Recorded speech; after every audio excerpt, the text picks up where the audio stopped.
Hello दोस्तों, स्वागत है आप सभी का आपके अपने चैनल द नेक्स्ट लेवल में। और आज का जो वीडियो है ये हमारा जो हमने एक नया शुरुआत किया था उसका एक दूसरा वीडियो है। ये खास करके वीडियो लाभदायक है उन लोगों के लिए जो डिफेंस की तैयारी कर रहे हैं, जो भी जाना चाहते हैं, अपना करियर बनाना चाहते हैं डिफेंस में, यानी आर्मी में हो गया या फिर किसी भी पैरामिलिट्री, चाहे वो एसएससी के थ्रू से होने वाला सीआईएसएफ, सीआरपीएफ, आईटीबीपी, चाहे कोई सा भी हो, या फिर नेवी और एयरफोर्स वगैरह में भी अगर आप जाना चाहते हैं तो वहाँ से इन सभी जगहों पे आप अगर देखेंगे तो जीके एक बहुत ही इम्पॉर्टेंट रोल प्ले करता है। और जीके में अगर आपके अच्छे मार्क्स आते हैं तो बहुत ज़्यादा चांसेस रहता है कि आप सेलेक्ट भी अच्छे से हो जाए। तो जीके आपके लेवल को अप करने का जो है, या फिर आपके एग्ज़ाम में सेलेक्ट होने की संभावना को काफ़ी हद तक ऊंचा कर सकता है। तो आप हमारा ये वीडियो देख के अपने जीके के लेवल को बढ़ा सकते हैं। अभी हम बेसिक लेवल से इसको स्टार्ट कर रहे हैं। पहले इजी क्वेश्चन आपको उपलब्ध करवाए जा रहे हैं, उसके बाद आपको धीरे धीरे इसमें और भी ज़्यादा क्वेश्चन उपलब्ध करवाए जाएंगे। आप इस वीडियो को अपने सभी साथियों के साथ शेयर जरूर करें। जो भी दोस्त आगे आने वाले समय में तैयारी कर रहे हैं सीआईएसएफ की, बीएसएफ की, एसएससी जीडी की या आर्मी की, और ये अभी आपको सबसे ज़्यादा फ़ायदा इसीलिए पहुंचाएगा क्योंकि अभी आप देख ही रहे हैं कि लॉकडाउन का समय चल रहा है। तो ये आप 10-15 मिनट का वीडियो देख के अपने आप का रिवीजन करेंगे और हो सकता है लॉकडाउन ख़त्म होने से पहले आपका जीके का जो लेवल है वो काफ़ी हद तक ऊंचा हो जाएगा। तो इसीलिए आप इसे अपने दोस्तों के साथ भी शेयर करें ताकि उनके साथ भी आप डिस्कशन कर सकें। तो चलिए शुरू करते हैं हम अपना वीडियो। पहला क्वेश्चन है कि निम्नलिखित में से कौन सी बीमारी विषाणु जनित नहीं है। अब देखिए, हमारे शरीर में अलग अलग बीमारियां होती हैं और ये अलग अलग चीज़ से होते हैं। जैसे कभी किसी जीवाणु के कारण आपका शरीर बीमार हो सकता है, कभी किसी विषाणु के कारण, कभी प्रोटोजोआ के कारण। तो अलग अलग चीज़ें हमारे शरीर में जो हैं वो बीमारी फैलाने का काम करती हैं। तो जैसे अभी देखिए, अभी क्या है, कोविड-19 नाम की बीमारी फैली हुई है। ये ठीक है, कोविड-19 कोरोना वायरस डिजीज़ ये फैली हुई थी। ये नोवेल कोरोना वायरस से होने वाली बीमारी, यानी कि ये विषाणु से होने वाली बीमारी है। तो उसी तरह से यहाँ पे आपसे पूछा गया कि विषाणु जनित रोग और कौन सा है। तो यहाँ पर अगर मैं बात करूँ तो टाइफाइड, हैजा और टीबी ये सभी जीवाणु से होने वाले रोग हैं, लेकिन हेपेटाइटिस जो है ये विषाणु से होने वाला रोग है। तो ऑप्शन नंबर डी इसका सही हो जाएगा। विषाणु मतलब कि वायरस और जीवाणु मतलब कि बैक्टीरिया होता है। तो टाइफाइड, टीबी और हैजा ये बैक्टीरिया से होते हैं, वहीं हेपेटाइटिस वायरस से होता है। ठीक है, और ये जो है हेपेटाइटिस एक विषाणु जनित यानी कि वायरस से होने वाला रोग है और ये आपके यकृत को प्रभावित करता है। और ये क्या है कि प्रदूषित जल या फिर रक्त का आदान प्रदान अथवा संक्रमित सुई से फैलता है। आगे देखें कि भारतीय सेना का पूर्वी कमान का मुख्यालय कहाँ स्थित है। भारतीय सेना का पूर्वी कमान का मुख्यालय जो है ये है कोलकाता में। कोलकाता में स्थित है पूर्वी कमान का, ईस्टर्न कमान का। और वहीं भारतीय सेना का उत्तरी कमान उधमपुर में है, याद रखेंगे आप। पश्चिमी कमान का मुख्यालय चंडीगढ़ और दक्षिणी कमान का मुख्यालय जो है वो पुणे में है। नेक्स्ट है, अहमदाबाद किस नदी के तट पर बसा हुआ है। अब नदी और उसके तट पे बसे हुए शहर, ये भी एग्जाम में कई बार क्वेश्चन पूछे जाते हैं। तो नदियों के तट पर बसे हुए शहर जो हैं ये आपसे कई बार एग्जाम में पूछा जाता है। तो अहमदाबाद किस नदी के तट पर बसा हुआ है, तो आप याद रखेंगे अहमदाबाद जो है ये साबरमती के किनारे बसा हुआ एक शहर है। वहीं यहाँ पे मैंने नीचे लिख दिया है कि पटना जो है वो पटना और कानपुर दोनों ही गंगा नदी के तट पर है। देखिए, गंगा के लिए तो एक बहुत अच्छा ट्रिक भी है कि काना बाप हवाई वेग से भागा। मैंने इस पे एक वीडियो बनाया हुआ है, आप चाहे तो मैं उसका लिंक जो है नीचे डिस्क्रिप्शन बॉक्स में दे दूंगा। तो वहाँ से आप क्या करेंगे कि याद कर लेंगे कि गंगा नदी के किनारे बसे हुए शहर कौन कौन से हैं। वहीं दिल्ली जो है ये यमुना नदी के तट पर है और फिरोजपुर जो है ये सतलज नदी के तट पर है। ठीक है, सतलज नदी के तट पर, याद रखेंगे आप। आगे है, आधुनिक चर्म शोधन उद्योगों में ऐसी कौन सी भारी धातु पाई जाती है जो विषैली होती है। यानी कि चमड़े को जो साफ करते हैं उसमें कौन सी भारी धातु का हम प्रयोग करते हैं जो कि विषैली होती है बहुत ज़्यादा। तो ये भारी धातु है क्रोमियम जो है बहुत भारी धातु है। वैसे एक सीसा भी है जो हमारे पर्यावरण के लिए बहुत ज़्यादा विषैली है, याद रखेंगे आप। लेकिन क्रोमियम भी है जो चमड़ा शोध संस्थान में प्रयोग किया जाता है। आगे है अगरतला किस राज्य की राजधानी है। अगरतला किस राज्य की राजधानी है। तो अगरतला जो है, अगरतला याद रखेंगे। सबसे पहले तो आप राज्य और राजधानी, राज्य और राजधानी 5-5 पर डे याद करना शुरू कर दें। ठीक है, राज्य और राजधानी, और उसके बाद उसके मुख्यमंत्री। ये सब आप जैसे से याद करेंगे, ये एग्जाम में आपसे पूछा ही जाएगा आपके एग्जाम में। ठीक है, तो अगरतला जो है ये त्रिपुरा की राजधानी है। याद रखेंगे आप, त्रिपुरा की राजधानी है। और यहाँ पे मैंने नीचे लिख दिया है कि सिक्किम की राजधानी गैंगटोक है, मेघालय की राजधानी शिलोंग है, और असम की राजधानी जो है ये दिसपुर है। इस तरह से आप याद रखेंगे, आपको बहुत ही फायदा इसमें होगा। आगे है नाइट्रोजन फिक्सिंग जीवाणु सामान्यतः कहाँ पाए जाते हैं। तो नाइट्रोजन फिक्सिंग जीवाणु जो है वो ल्यूमिनस पौधे के जड़ में पाए जाते हैं, यानी कि दलहनी पौधे के जड़ों में पाए जाते हैं। जैसे जो भी दाल हम खाते हैं, बीन्स वाले पौधे होते हैं, जैसे चना दाल हो गया, मूंग दाल हो गया, या फिर राजमा हो गया, ये सभी जो बीन्स वाले पौधे होते हैं जो दाल फॉर्म में बनते हैं, उसको हम वो जो है नाइट्रोजन फिक्सिंग करने का काम करते हैं उसके जड़ में। ठीक है, और ये लेगमाइंस पौधे या दलहनी पौधे जो मैंने बताया, नाइट्रोजन फिक्सिंग के जीवाणु इसमें पाए जाते हैं, और ये नाइट्रोजन का यौगिकीकरण कहते हैं। आगे है समोच्च रेखा समान डैश के स्थानों पर जोड़ने वाली काल्पनिक रेखा है। समोच्च रेखा नाम का एक, जब आप मैप पे देखेंगे, मैप रहता है तो उस पर एक समोच्च अलग अलग रेखाएं बनी रहती हैं, तो एक समोच्च रेखा कहलाता है। तो वो किन दो स्थानों को जोड़ने का काम करता है।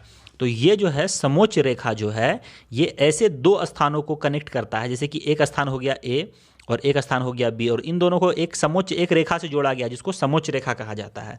तो ये किन दो स्थानों को जोड़ेगा, तो ये जो है उच्चता, यानी कि जिसकी ऊंचाई एक समान है। जैसे कि अगर यहाँ से समुद्र तल से 100 मीटर ऊंचा ए है और समुद्र तल से 100 मीटर ऊंचा बी है, तो इन दोनों को ये हम समोच्च रेखा से जोड़ते हैं। ठीक है, चलिए अब हम नेक्स्ट क्वेश्चन देखेंगे अपना। हमारा नेक्स्ट क्वेश्चन है, और यहाँ पे देखिए ये भूगोल के संभोग में ये इस तरह से बताया जाता है, इस तरह से। आगे है चर्म रोग के अनुसार उपचार में प्रयोग किए जाने वाला रेडियो आइसोटॉप कौन सा है। कौन सा रेडियो का आइसोटॉप है जो हम चर्म रोग यानी कि स्किन डिसऑर्डर में यूज करते हैं। तो ये हम यूज करते हैं रेडियो फास्फोरस। रेडियो फास्फोरस का प्रयोग हम चमड़े में यानी कि स्किन में होने वाले रोग पे करते हैं, और इसकी परमाणु संख्या जो है वो 15 होती है, और फास्फोरस एक ज्वलनशील आइसोटॉप है, ये भी आप याद रखेंगे। अगला है कि भारतीय संविधान के किस अनुच्छेद में सरकारी नौकरियों में नागरिकों के लिए समान अवसरों का प्रावधान है। सरकारी नौकरी में नागरिकों के लिए समान अवसर का प्रावधान किस अनुच्छेद में है। तो ये अनुच्छेद है 16 नंबर। अनुच्छेद नंबर 16 जो है ये आपको समान नागरिकों के लिए सभी नागरिकों के लिए समान अवसर यहाँ पे है, और यह अनुच्छेद राज्य को किसी के भी खिलाफ केवल धर्म, नस्ल, जाति, लिंग, वंश, जन्म स्थान इनमें से किसी भी आधार पर भेदभाव करने से रोकता है। आगे है दूध से क्रीम निकालते वक्त कौन सा बल लगता है। दूध से क्रीम निकालते वक्त जो है अपकेंद्रीय, देखिए अपकेंद्रीय बल लगता है। दो तरह के बल ज़्यादातर हम इसमें यूज करते हैं, एक अभिकेंद्रीय और एक अपकेंद्रीय। इसके बारे में मैं आपको एग्जाम्पल दे के आगे और भी बताऊंगा आगे के समय में। ठीक है, वॉशिंग मशीन भी अपकेंद्रीय बल पर काम करता है। आगे है राज्यसभा का पदेन अध्यक्ष कौन होता है। राज्यसभा का पदेन अध्यक्ष होता है उपराष्ट्रपति। याद रखेंगे आप, राज्यसभा का पदेन अध्यक्ष जो उपराष्ट्रपति होता है। जैसे अभी उपराष्ट्रपति कौन है, अभी हमारे उपराष्ट्रपति हैं वेंकैया नायडू जी, तो यही हैं राज्यसभा के पदेन अध्यक्ष। पदेन मतलब कि ऑटोमेटिक, जो भी राष्ट्रपति बनेगा वो ऑटोमेटिक राज्यसभा का अध्यक्ष बन जाएगा। ठीक है, और उपराष्ट्रपति बनने के लिए आपको पता होना चाहिए कि न्यूनतम उम्र 35 वर्ष होती है, और वर्तमान में उपराष्ट्रपति को 4 लाख का वेतन जो है वो प्रति माह मिलता है। नेक्स्ट है वस्तु की मात्रा बदलने पर क्या अपरिवर्तित रहेगा। अगर हम वस्तु की मात्रा, जैसे कि पहले हम 4 वस्तुएं यहाँ पे रखे हुए थे, अगर हम वहाँ उसकी मात्रा में परिवर्तन करें और 3.5 कर दें या 3 कर दें, तो मात्रा तो बदल गई, लेकिन क्या अपरिवर्तित रहेगा। अपरिवर्तित रहेगा क्या, तो वो क्या रहेगा, घनत्व। उसका घनत्व जो है यानी कि उसके स्थान घेरने की जो क्षमता है वो क्या रहेगी, अपरिवर्तित रहेगी। एनसीईआरटी का क्या अर्थ है। देखिए एनसीईआरटी, जो एनसीईआरटी की किताबें आती हैं हमारे 1 से लेकर 12th तक को पढ़ने में, और आपके एग्जाम में भी एनसीईआरटी से ही क्वेश्चन बनता है। 10th लेवल 12th लेवल तक की जो एग्ज़ाम होती है उसमें एनसीईआरटी लिखा हुआ रहता है कि आपको एनसीईआरटी के एग्ज़ाम से साइंस के क्वेश्चन, भूगोल के क्वेश्चन या हिस्ट्री के क्वेश्चन या पॉलिटी के क्वेश्चन पूछे जाएंगे तो एनसीईआरटी का यहाँ पे फुल फॉर्म आपसे पूछा गया है। तो एनसीईआरटी का जो फुल फॉर्म होता है ये होता है national council of education research and training, option number B या होगा। ठीक है, देखिए आप पीडीएफ डाउनलोड कर लेंगे, इसका पीडीएफ में मैं आंसर टिक कर दिया करूंगा और आप वहां से क्या करेंगे, याद कर लेंगे इसको। आगे है आर्किमिडीज का नियम निम्नलिखित में से किससे संबंधित है। आर्किमिडीज नाम के एक साइंटिस्ट थे, इन्होंने एक नियम दिया था। तो किस चीज से संबंधित इन्होंने नियम दिया था, तो इन्होंने दिया था पल्लवन का नियम दिया था। आप फिलहाल इतना ही याद रखेंगे, आर्किमिडीज ने पल्लवन का नियम दिया था। गुरुत्वाकर्षण का नियम न्यूटन ने दिया था, उसी तरह से आप याद रखेंगे कि पल्लवन का नियम आर्किमिडीज ने दिया था। बाकी क्या है ये चीज़ मैं आपको यहाँ पे तैरने से मतलब सिर्फ हमारा तैरना नहीं है, कोई भी वस्तु जो तैरती है, पलवन करती है, वो आर्किमिडीज ने बताया था कैसे करती है, तो वो हम बाद में देखेंगे। फिलहाल आप ये चीज़ याद रखेंगे।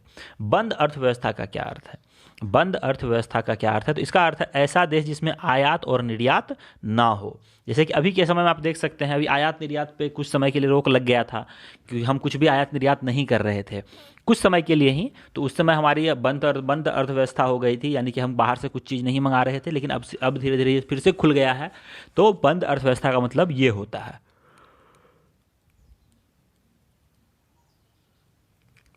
क्यूसेक से क्या मापा जाता है, क्यूसेक एक मात्रक है। इससे हम क्या, जैसे हम लीटर से क्या मापते हैं, किलो से क्या मापते हैं, ग्राम से क्या मापते हैं, किलोमीटर से क्या मापते हैं, मीटर से क्या मापते हैं, तो इससे क्यूसेक से भी कुछ मापा जाता है। तो इससे हम जल के बहाव को मापते हैं कि कितना जल बह गया है। जैसे किसी भी नल में से अगर जल बाहर निकलता है तो हम उसके मापते हैं क्यूसेक में, हम उसको क्या मापते हैं, क्यूसेक में मापते हैं। ठीक है, याद रखेंगे आप। अगला है कि निम्नलिखित में से किस राज्य ने नीम के वृक्ष को राज्य वृक्ष अंगीकार किया, यानी कि अंगीकार किया है यानी कि स्वीकार किया है, कि किस राज्य ने नीम के वृक्ष को राजकीय वृक्ष अपना मान लिया है। जैसे कि अगर आप देखें तो अलग अलग राज्य, से झारखंड का जो राज्य है, ये यहाँ पे पलास का जो साल का पेड़ है ये राष्ट्रीय वृक्ष है, राजकीय वृक्ष है। तो इस तरह से नीम किस राज्य का राजकीय वृक्ष है, तो नीम जो है ये आंध्र प्रदेश का राजकीय वृक्ष है, याद रखेंगे आप, आंध्र प्रदेश का राजकीय वृक्ष नीम है, नीम। ठीक है, और महाराष्ट्र का राजकीय वृक्ष जो है वो है आम, और केरल का राजकीय वृक्ष है नारियल, और तमिलनाडु का राजकीय वृक्ष जो है वो है ताड़ का पेड़, ताड़ का पेड़। ठीक है, याद रखेंगे आप।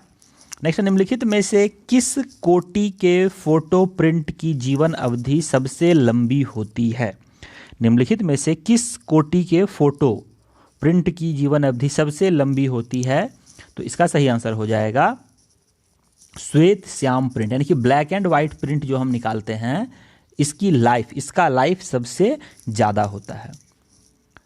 नेक्स्ट देखेंगे, निपॉन किसका पुराना नाम है, निपॉन एक देश का पुराना नाम था जिसका नया नाम अभी बदल गया है, तो न ये जापान का पुराना नाम है। जापान को प्राचीन काल में निपॉन के नाम से जाना जाता था। आप एक निपॉन नाम की एक बैटरी भी आती थी, आपको पता होगा।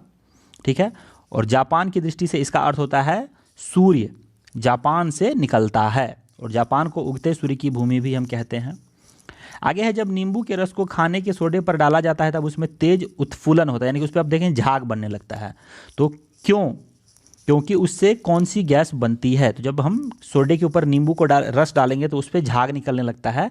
तो ऐसा क्यों होता है, तो उसमें से एक गैस निकलती है, वो गैस कौन सी होती है, वो होती है कार्बन डाइऑक्साइड गैस निकलती है, इसीलिए वहाँ पे तेज झाग निकलता है। शिव समुद्रम जलप्रपात किस राज्य में स्थित है, शिव समुद्रम जलप्रपात किस राज्य में स्थित है। जलप्रपात भी आपको याद रखने पड़ते हैं, लेकिन आपको एक साथ याद रखने की आवश्यकता नहीं पड़ेगी, मैं धीरे धीरे इसमें इंक्लूड करता चलूंगा। तो शिव समुद्रम जलप्रपात कर्नाटक राज्य में स्थित है, कर्नाटक राज्य में स्थित है, और यह भारत का दूसरा सबसे बड़ा जलप्रपात है, दूसरा सबसे बड़ा जलप्रपात ऊंचाई के हिसाब से। और यह एक खंडित जलप्रपात है, चट्टान पर गिरने से पहले ये 2 या 2 से अधिक चैनलों में जलप्रपात विभाजित हो जाता है। आगे है, फोटोग्राफी में मुख्य रंग कौन से होते हैं, फोटोग्राफी में मुख्य रंग, अब देखो जो प्राइमरी कलर होते हैं वही मुख्य रंग होते हैं, तो ये होते हैं नीला, पीला और हरा। ठीक है, तो यहाँ पे प्राइमरी कलर्स आपको काउंट नहीं होते, ये नीला, पीला और हरा जो है ये फोटोग्राफी के दौरान, ये फोटोग्राफी के प्राइमरी कलर्स माने जाते हैं। सॉरी, यहाँ पे मैंने आपको गलत बता दिया, सॉरी, ये जो फोटोग्राफी में मुख्य रंग होते हैं वो लाल, नीला और हरा होता है। Option number C, option number C होगा लाल, नीला और हरा। ये फोटोग्राफी के क्या होते हैं, ये प्राइमरी कलर्स होते हैं। लाल, नीला और हरा प्राइमरी कलर्स होते हैं। और ये फोटोग्राफी में भी, यानी कि किसी भी चीज़ में, किसी भी तस्वीर में यही 3 रंग बनते हैं। यही 3 रंग आपस में मिल मिल के अलग अलग और भी रंग बनाते हैं, याद रखेंगे आप। आगे है बाढ़ सुपर पावर परियोजना के लिए निम्नलिखित में से किस, बाढ़ सुपर पावर परियोजना निम्नलिखित में से किस राज्य में है। ये है बिहार में। बिहार में कोसी में हर साल ही बहुत ही तेज बाढ़ आता है, इस वजह से ये परियोजना बनाई गई है। आगे निम्नलिखित में से कौन सी 2 देशों के बीच सीमा रेखा नहीं होती है। कौन सी चीज़ है यहाँ पे, कौन सी रेखा जो 2 देशों के बीच सीमा रेखा नहीं है। तो ये अंतर्राष्ट्रीय दिनांक रेखा है। अंतर्राष्ट्रीय दिनांक रेखा यानी कि ये एक तरह का रेखा है जिसके पार करते ही, जिसको पार आप करेंगे तो दिन बदल जाता है। यानी कि अगर यहाँ पे 1 तारीख होगा तो यहाँ पे 2 तारीख होगा। इस तरह से ये आप समझ सकते हैं। बाकी मैकमोहन रेखा, रेडक्लिफ रेखा और डूरंट रेखा ये सभी रेखाएं हैं। और अंतर्राष्ट्रीय तिथि रेखा जो है, दिनांक रेखा जो है, ये 180 डिग्री देशांतर पर उत्तर से दक्षिण की ओर खींची गई है। काल्पनिक रेखा, कोई रेखा नहीं है। वहीं मैकमोहन रेखा भारत और चीन के बीच, रेडक्लिफ रेखा भारत और पाकिस्तान के बीच और डूरंट रेखा पाकिस्तान और अफगानिस्तान के बीच की सीमा है। आगे है बैक्टीरिया प्रत्येक मिनट में विकसित होता है तथा 1 घंटे में वह 1 कप को भर देता है। आधे कप को भरने में कितना समय लगेगा। यानी कि हर 1 मिनट में वो खुद को डबल करता है। इसका मतलब यह है, तो अगर वो 1 घंटे में 1 कप को भरता है तो आधा कप जो है वो 59वें मिनट में था। इस चीज़ को आप याद रखें कि आधा होने में 59वें मिनट में वो आधे कप पे था, और जैसे ही 1 मिनट और हुआ तो उसने खुद को डबल किया और वो क्या हो गया, कप पूरा भर गया। आगे है, और ये इसको बाइनरी फिजन कहते हैं। बैक्टीरिया का जो इस प्रकार का विभाजन है, इसको बाइनरी फिजन या जीवाणु कोशा कहते हैं। नेक्स्ट है विश्व बैंक के वर्तमान अध्यक्ष डेविड मलपास। डेविड मलपास, ये विश्व बैंक है, विश्व बैंक के अध्यक्ष हैं डेविड मलपास। ये किस देश के नागरिक हैं, ये पूछा गया है। तो डेविड मलपास अमेरिका के हैं। डेविड मलपास अमेरिका के निवासी हैं। और डेविड मलपास विश्व बैंक के 13वें अध्यक्ष हैं, ये भी याद रखेंगे आप। MMR का टीका किस बीमारी में दिया जाता है। देखिए अलग अलग प्रकार के टीके होते हैं, जैसे बच्चों को दिया जाता है MMR, BCG, अलग अलग प्रकार के टीके होते हैं। तो MMR का टीका किस बीमारी में दिया जाता है, तो आप इसके नाम से ही निकल जाता है कि MMR का जो टीका होता है ये दिया जाता है मेजल्स, मम्स और रुबेला। मीजल्स, मम्स और रुबेला नामक 3 बीमारियों के लिए ये टीका दिया जाता है। ये मीजल, मम्स और ये जो है ना, ये खतरा गलसुआ जिसमें गाल फूल जाता है, और रुबेला नाम की बीमारियों में दिया जाता है। नेक्स्ट है सार्क। सार्क की स्थापना कब हुई थी। तो सार्क की जो स्थापना है, सार्क एक क्षेत्रीय सहयोग संघ है, तो ये सार्क की स्थापना जो है, सार्क की स्थापना हुई थी 1985 ईस्वी में। 1985 ईस्वी में। इसका मतलब होता है दक्षिण एशियाई से क्षेत्रीय सहयोग संघ। दक्षिण एशियाई क्षेत्रीय सहयोग यानी कि दक्षिण एशिया में रहने वाले जितने भी देश हैं वो सभी आपस में एक सहयोग करके एक संघ बनाए और आपस में व्यापार से लेके जो भी चीज़ है में एक दूसरे की ग्रोथ में एक दूसरे को सहयोग करें। आगे है अंतर्राष्ट्रीय व्यापार का क्या उद्देश्य है। अंतर्राष्ट्रीय व्यापार का उद्देश्य आपसे पूछा गया है, तो ये है राष्ट्रीय आय को बढ़ाना। राष्ट्रीय आय को बढ़ाना। और एडेक्स इंडिया रिसर्च के अनुसार सबसे अधिक लोकप्रिय सेलिब्रिटी किसे घोषित किया गया है, तो एडेक्स इंडिया के तहत सबसे लोकप्रिय सेलिब्रिटी महेंद्र सिंह धोनी को घोषित किया गया है। ये देखिए अलग अलग चीज़ के हिसाब से, यानी कि अलग अलग जो रिसर्च होते हैं उसके हिसाब से अलग अलग लोग सेलिब्रिटी, लोकप्रिय सेलिब्रिटी हो सकते हैं। तो एडेक्स नाम की एक संस्था है, इन्होंने महेंद्र सिंह धोनी को सबसे लोकप्रिय सेलिब्रिटी बताया था 2019 के अनुसार। ठीक है, तो ये यहाँ पे 30 क्वेश्चन का जो हम सेट लाते हैं ये समाप्त होता है। और इसमें मैं आपको बता दूं कि महेंद्र सिंह धोनी को 2007 में राजीव गांधी खेल रत्न, 2009 में पद्मश्री और 2018 में पद्म भूषण से सम्मानित किया जा चुका है। तो यहाँ पे सेट नंबर 2 जो है वो समाप्त होता है। इसको अपने दोस्तों के साथ भी शेयर करें और चैनल को सब्सक्राइब कर लें, क्योंकि ऐसे वीडियोस आपको अभी लगातार मिलते रहेंगे। तो इस वीडियो में इतना ही लेना चाहूँगा मैं आपसे विदा। जय हिंद, जय भारत, वंदे मातरम।